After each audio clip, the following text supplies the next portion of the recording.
Bon, soyons honnêtes, combien de tes résolutions de janvier sont déjà parties à la poubelle?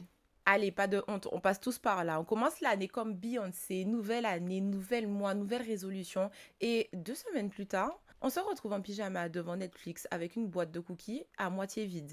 Qui ici a déjà juré que cette année, c'était leur année pour se rendre compte aujourd'hui qu'on n'a toujours pas commencé notre programme de sport ou qu'on a commencé mais que les mauvaises habitudes de l'an dernier ont pris le dessus? Chaque année, c'est peut-être la même histoire pour beaucoup d'entre nous. On se jure qu'on va tout changer. Je vais perdre 5 kilos, je vais écrire un livre, courir un marathon, apprendre le japonais.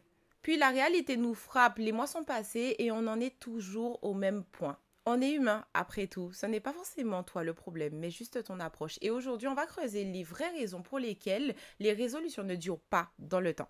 Jingle.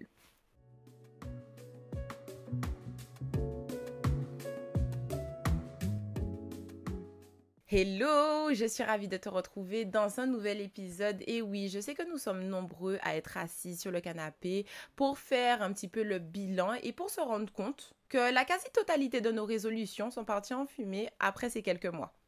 Ce n'est pas facile, n'est-ce pas? Le cerveau n'aime pas les résolutions, se fixe des résolutions en début d'année avec les moyens du bord et en chemin, on n'a plus forcément les panneaux qui nous dirigent vers la solution ou la motivation. Et si je te disais qu'à la fin de cet épisode, tu n'auras plus besoin de résolution, car les résolutions en elles-mêmes ne sont que des désirs profonds que tu nourris chaque année pour te prouver que tu es dans l'action et que tu fais partie de ceux et celles qui prennent un nouveau départ lors de la nouvelle année. Mais il existe quelque chose de beaucoup plus puissant qu'une résolution pour changer ta réalité et augmenter la division dans laquelle tu joues actuellement. Bon, en premier lieu, il faut que tu saches qu'il existe un combat permanent entre ton cerveau et les résolutions que tu te fixes. Tu sais, on aime le confort, la sécurité, alors pourquoi chercher à se prendre la tête pour changer? Ton cerveau, lui, fonctionne sur des autoroutes neuronales déjà construites, ce que j'appelle, moi, des nationales. Elles nécessitent moins d'efforts et plus d'efficacité. Lorsque tu te fixes une résolution, tu lui demandes de construire une nouvelle autoroute, mais à partir de rien. Donc, pas étonnant qu'il freine des deux pieds lorsqu'il voit le chantier à construire. Et petit à petit, on développe une certaine résistance au changement car on perçoit la nouveauté comme étant une menace potentielle. Tu veux arrêter de procrastiner, mais ton cerveau te pousse à scroller sur Instagram. Pourquoi? Parce que scroller sur Instagram active directement la dopamine, donc l'hormone de la récompense immédiate. Un autre exemple, tu décides de faire du sport, mais ton cerveau associe salle de gym à douleur, donc il préfère la routine de rester sur le canapé. Une étude de l'université de Scranton révèle que seulement 8% des gens atteignent leur résolution. Pourquoi? Parce que les objectifs fixés vont à l'encontre de la mécanique naturelle du cerveau. Un outil pratique que tu peux appliquer dès maintenant, et on en a déjà parlé, c'est un petit peu un hack neurologique. Il s'agit d'utiliser le microdosage. Ton cerveau accepte mieux les petites modifications progressives que les grosses doses de changement. C'est comme un appareil qui prend des piles. Tu sais, au lieu de concentrer toute l'énergie en une seule grosse et même pile, on introduit des petites piles, des moyennes ou même en fait des plus grosses pour que l'énergie soit un petit peu plus stable et plus diffuse dans le temps.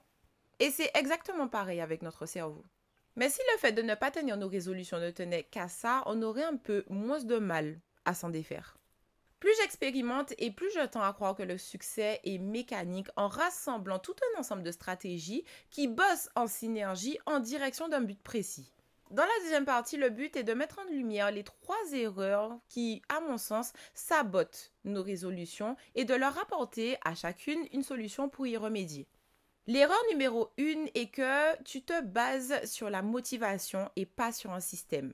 La motivation est une ressource limitée dans le temps. Selon Mel Robbins, je vous en ai déjà parlé, ce sont les systèmes qui créent les habitudes et non l'enthousiasme initial.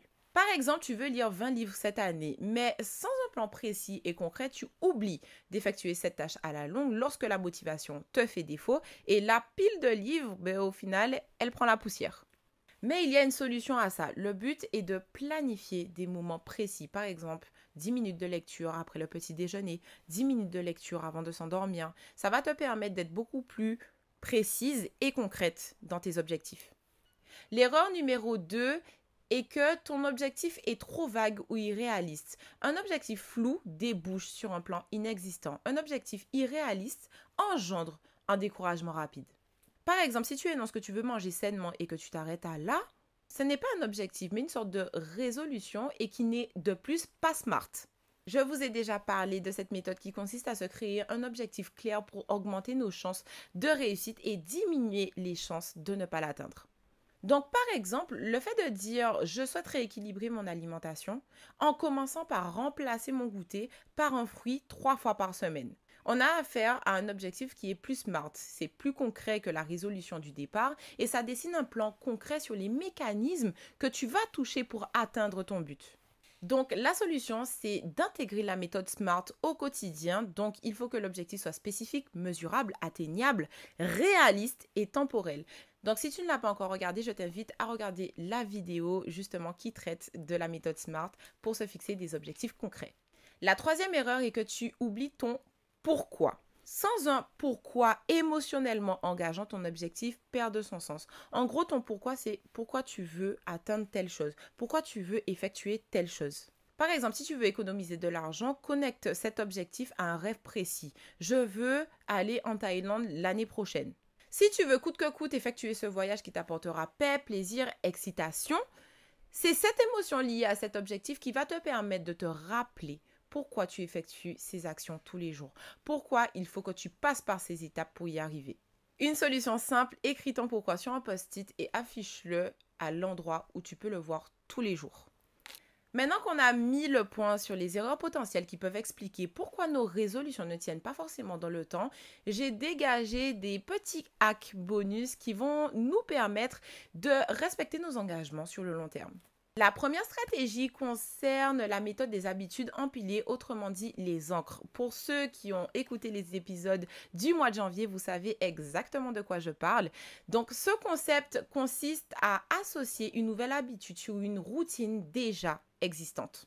Par exemple, tu as déjà une morning routine établie, mais tu veux méditer. Ben, fais-le juste après avoir brossé tes dents, par exemple. Résultat, ton cerveau crée le lien automatique entre les deux actions, donc l'ancienne action, donc ta morning routine, brosser ses dents, etc. et la nouvelle action que tu veux renforcer, qui est la méditation.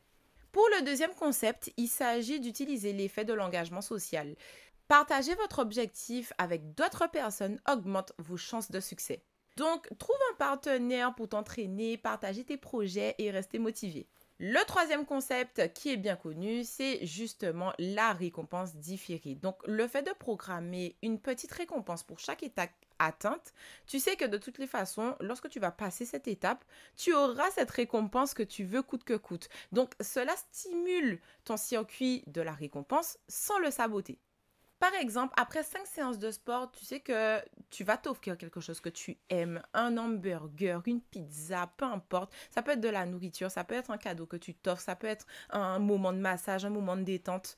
En gros, lorsque tu as un objectif, prévois une récompense une fois que tu l'as atteint.